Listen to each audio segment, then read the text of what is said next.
सभी को नमस्कार।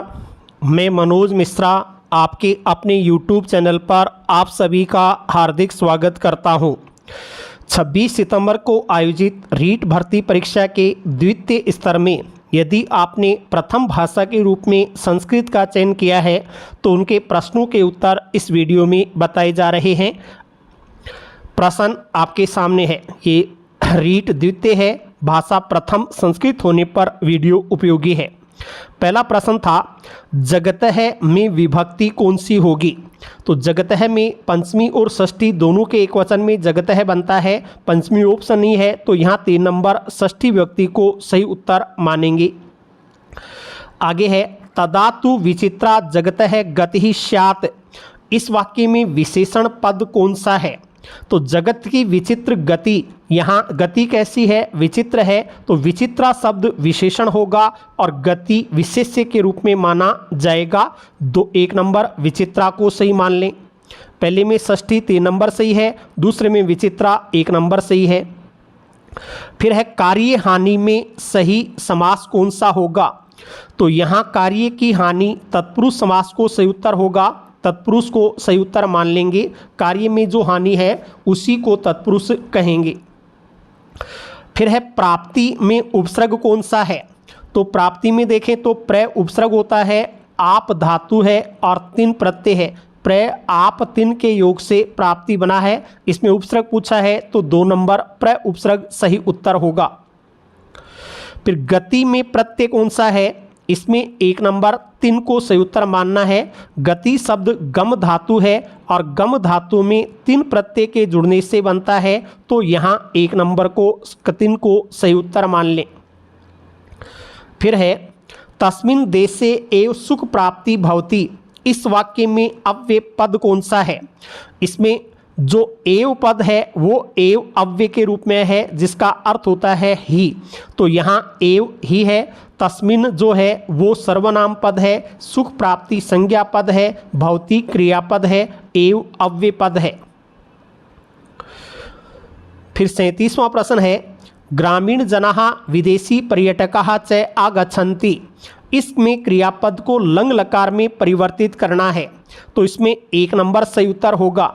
देखिए, गच्छन्ति का अपन देखें तो ए गच्छन इसका बहुवचन में बनेगा और इसमें ए आ उपसर्ग और भी है, तो आ प्लस ए में संधि कर देंगे तो दीर्घ संधि हो जाएगी और दीर्घ होकर के ये आगच्छन रूप बनेगा, इसलिए 1 नंबर आगच्छन को सही उत्तर मान लेंगे।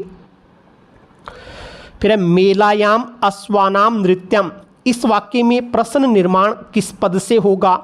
अश्वानाम को रेखांकित कर रखा, ये षष्ठी का बहुवचन है तो प्रश्न भी षष्ठी बहुवचन में बनेगा, इसलिए के शाम 4 नंबर को सही उत्तर मानेंगे। 39वां प्रश्न है, मेला समिति पक्षतः में प्रत्यय कौन सा है? तो इसमें 3 नंबर तहसील प्रत्यय सही उत्तर होगा।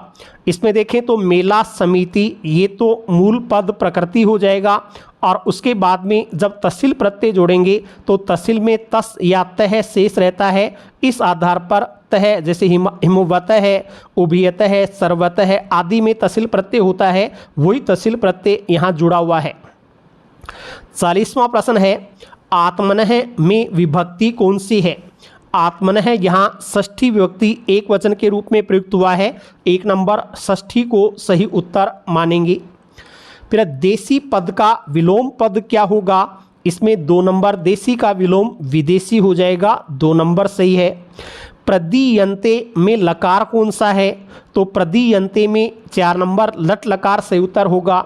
प्र उपसर्ग है, दा धातु है और उसका आत्मने पद के रूप में अगर हम काम करेंगे तो या कर्मवाच्य भाववाच्य के रूप में देखें तो दीयते दीयते दीयन्ते रूप बनते हैं, तो ये लट लकार में ही रूप माना जाएगा। 43वां है, मैं कलम से पत्र लिखूंगा। इसका सही अनुवाद क्या होगा? इसमें 2 नंबर वाला सही उत्तर है। मैं का हो गया अहम, कलम से कलमेन, पत्र का पत्रम और लिखूंगा में लेखी श्यामी रूप बनेगा, लिखी श्यामी नहीं, तो अहम कलमेन पत्रम लेखी श्यामी 2 नंबर सही है।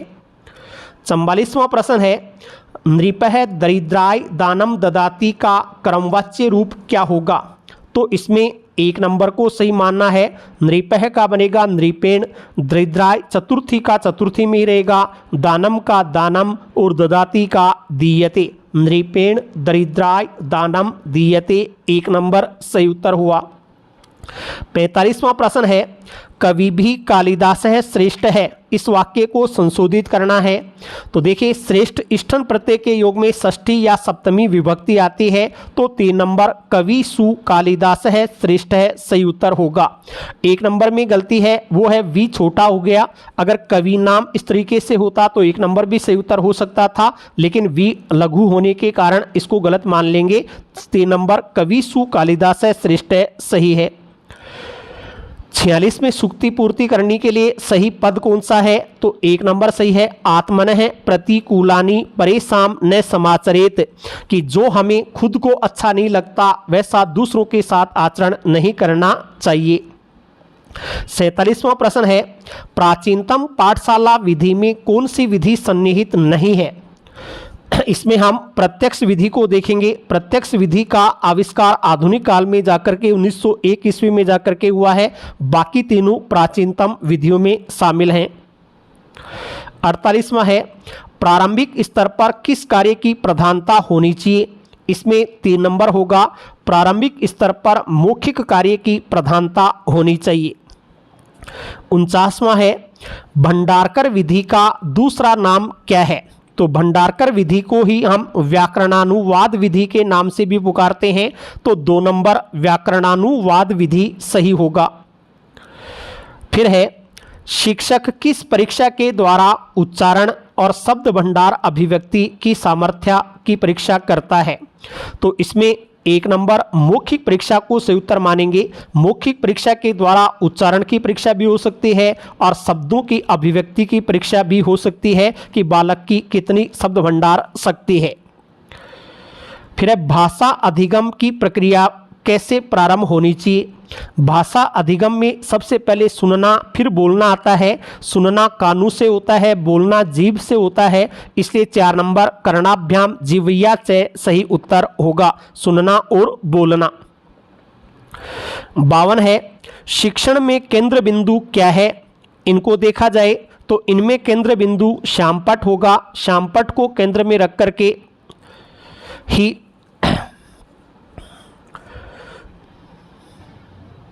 मुख्य रूप से इसमें अपने को पाठ्य पुस्तक को सही उत्तर मानना है।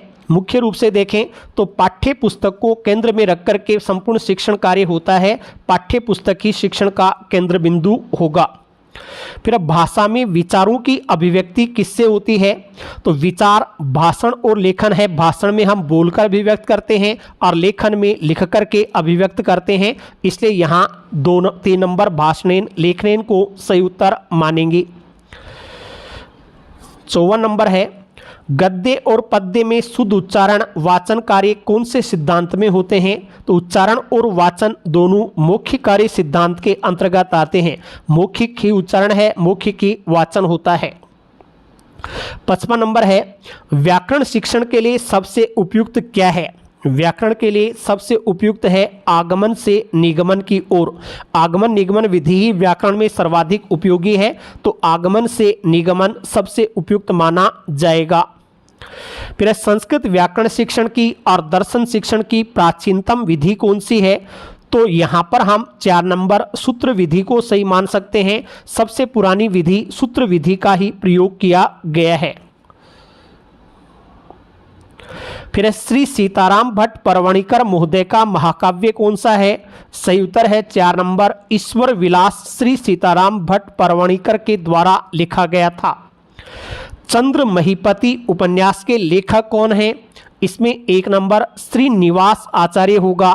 चंद्र महिपति के लेखक हैं श्रीनिवास आचार्य। 59वां क्वेश्चन है, कच्छ वंश महाकाव्य किसने लिखा? इसमें 1 नंबर पंडित सूर्य नारायण शास्त्री, जिन्होंने मानवंश महाकाव्य लिखा है और मानवंश ही कछवाहा वंश है, तो इसमें 1 नंबर सही उत्तर हो जाएगा। फिर कविताओं की रचना के कार्य के लिए किसको मीरा पुरस्कार प्राप्त हुआ था? सही उत्तर है डॉक्टर हरिराम आचार्य ऐसे हैं जिनको खुले किरणपाल के लिए मुख्य रूप से मीरा पुरस्कार प्राप्त हुआ था। 2 नंबर को सही उत्तर मानेंगे। तो ये द्वितीय स्तर में प्रथम भाषा के रूप में संस्कृत लेने पर उसके प्रश्नों के उत्तर बताए गए हैं। धन्यवाद।